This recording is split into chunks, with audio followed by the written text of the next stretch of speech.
Hello everyone. आज मैं कुछ कर रही हूँ गर्मी के पौधों की रिपोर्टिंग, जिन्हें मैं नर्सरी से लेके आई हूँ। वैसे तो मैंने इन्हें सीड से ग्रो किया था, लेकिन बाहर जाने की वजह से मेरी सैपलिंग्स ख़राब हो गई। तो कुछ प्लांट मैंने परचेज़ किए हैं जिन्हें आज मैं रिपोर्ट करूँगी। और इसके साथ ही आज मैं आपके साथ शेयर करूँगी परफेक्ट सॉइल मिक्सचर समर्स के लिए। आप किस तरह की सॉइल मिक्स तैयार करें, क्योंकि अधिकतर लोगों को ये प्रॉब्लम होती है कि गर्मी में स्पेशली रिपोर्ट करते हैं और पौधा मर जाता है। तो इसके लिए एक परफेक्ट सॉइल मिक्सचर में अगर आप रिपोर्ट करें और कुछ बातों का ध्यान रखें तो पौधा आपका रिपोर्टिंग शौक से मरेगा नहीं।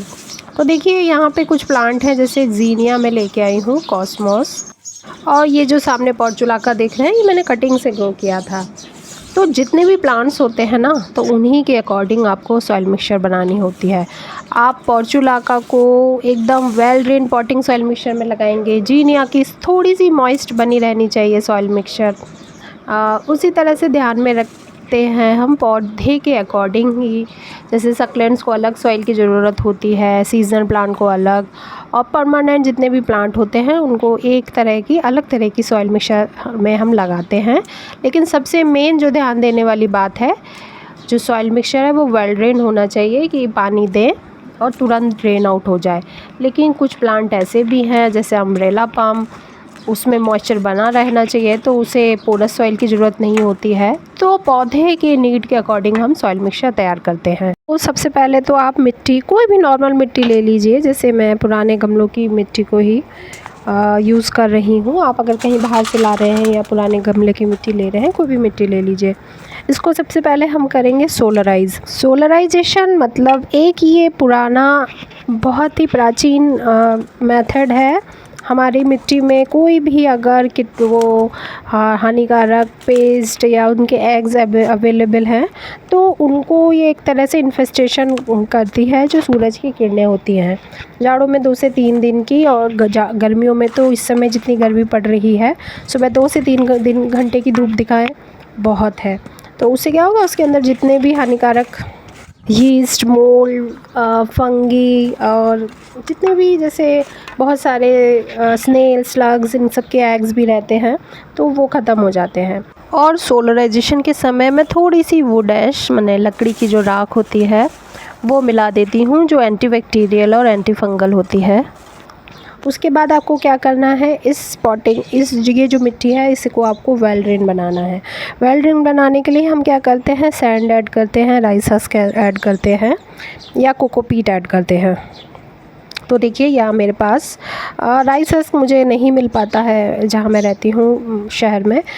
आपको अगर मिल जाए तो राइस हस्क मिला सकते हैं, बहुत अच्छा है।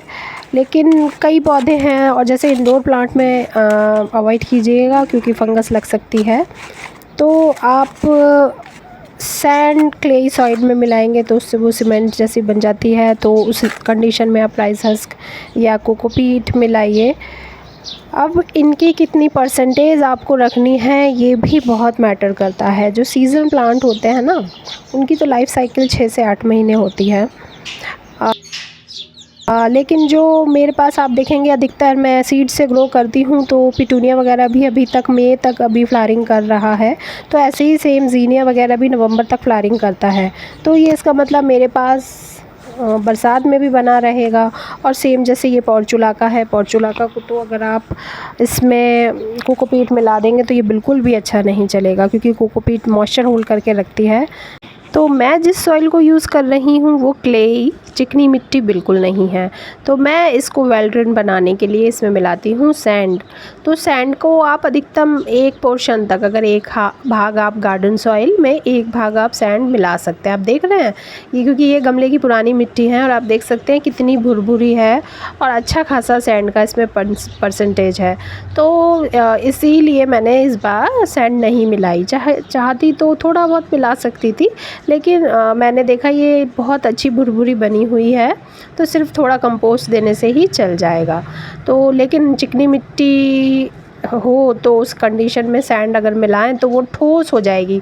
आपकी जो भी सॉइल आप बनाएं वो इस तरह से भुरभुरी और सॉफ्ट हो। सॉफ्ट सॉइल होगी तभी उसमें जड़ों की जो ग्रोथ होती है ना वो अच्छे से होती है। तो आप इस बात का ध्यान रखिए। तो मैं तो नॉर्मली कोकोपीट सिर्फ या तो हैंगिंग बास्केट में या इंडोर प्लांट में ही थोड़ी ऐड करती हूँ। अदरवाइज़ कोकोपीट से मैं मल्चिंग कर देती हूँ गर्मी के टाइम पे। कोकोपीट मैं पॉटिंग सॉइल मिक्सचर में नहीं मिलाती हूँ। लेकिन अगर आप ऐसी जगह रहते हैं जहाँ मिट्टी मिलना ही काफ़ी मुश्किल होता है तो उस कंडीशन में आप कोकोपीट की अधिकतम आधा पोर्शन, मतलब एक हिस्सा अगर आपने नॉर्मल मिट्टी ली है ज़मीन से या गार्डन से जहाँ से भी, उसमें आधा भाग अधिकतम आप कोकोपीट का मिलाइए, लेकिन 1/4 ही मिलाइए, वही बेस्ट है। मैंने मैक्सिमम बोला है वो आधा भाग जो है कोकोपीट का, क्योंकि हम इसमें खाद मिलाएंगे और खाद भी मॉइस्चर होल्ड करके रखती है। और उसके साथ क्या मिलाते हैं हम, खाद और सैंड मिलाती हूँ मैं अपनी सॉइल में। तो अभी देखिए, अभी मैं सिर्फ 2-4 मुट्ठी ऐसे ही ऐड कर दे रही हूँ कोकोपीट, मॉइस्चर जिससे बना रहे, ज़्यादा नहीं दूंगी, मुझे कोकोपीट अच्छी नहीं लगती है जैसे मैं बोल रही हूँ। और कंपोस्ट की क्या मात्रा रखनी है, जाड़ों में तो मैं एक हिस्सा खाद, एक हिस्सा सैंड, एक हिस्सा गार्डन सॉइल रखती हूँ। लेकिन गर्मियों में और अभी स्पेशली मैं मई के महीने में रिपोर्टिंग कर रही हूँ तो सिर्फ 20% ही मैंने खाद मिलाई है।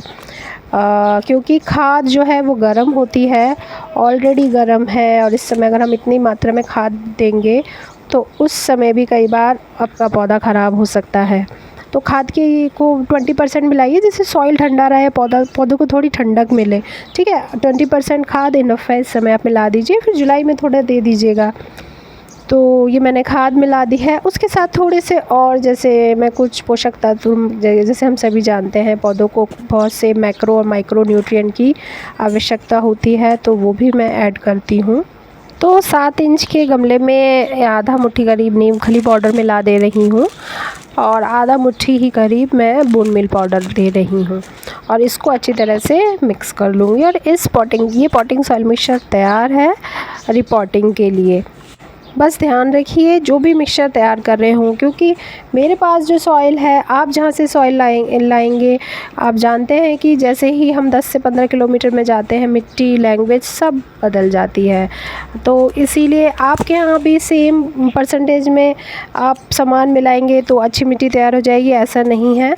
आपको अपने मिट्टी के अकॉर्डिंग, आपको अपने आसपास के क्लाइमेट के अकॉर्डिंग ही पौधों के लिए मिट्टी सेट करनी होती है। बस वही जो ध्यान देना होता है सीज़नल पौधों में, well drained potting soil mixture बने, सबसे मेन बात। थोड़ा सा गर्मियों के टाइम पे मॉइस्चर बना रहे, इसका ध्यान रखिए। और कुछ जो सक्लेंट्स ग्रुप से हैं वो बिल्कुल पानी तुरंत ड्रेन आउट हो जाए, वो थोड़ा ड्राई साइड पे सॉइल पसंद करते हैं। तो सबसे मेन आपको पौधों का जो प्रकार है, किस तरह का पौधा लगा रहे हैं, सीज़न कौन सा सीज़न चल रहा है, और प्लस आप जो सॉइल लेके आ रहे हैं वो किस तरह की है, क्लेई, दोमट, चिकनी, बलुई, उसके अकॉर्डिंग ही आप पॉटिंग सॉइल मिक्सचर तैयार करेंगे। तो पौधों को कर दिया है मैंने रिपोर्ट, और अभी रखूँगी इन्हें मैं इनडायरेक्ट ब्राइट लाइट में। बहुत तेज़ गर्मी है, यहाँ लू ही इतनी चल रही है। तो अभी तो मैं किसी भी तरह से इन्हें पूरे दिन की धूप में नहीं रखूँगी, सिर्फ मॉर्निंग इवनिंग की थोड़ी धूप मिल जाए, 10 दिन के बाद वो ही सफिशेंट होगी, तभी ये पौधा गर्मी में सरवाइव करेगा। क्योंकि या फिर अगर आपने ग्रीन नेट लगाया है, ग्रीन नेट के नीचे रखिए। बहुत ही ब्यूटीफुल प्लांट है, इसकी केयरिंग टिप्स भी मैं आपके साथ ज़रूर शेयर करूँगी, और बहुत ही ईज़िली ये सीड से ग्रो हो जाते हैं।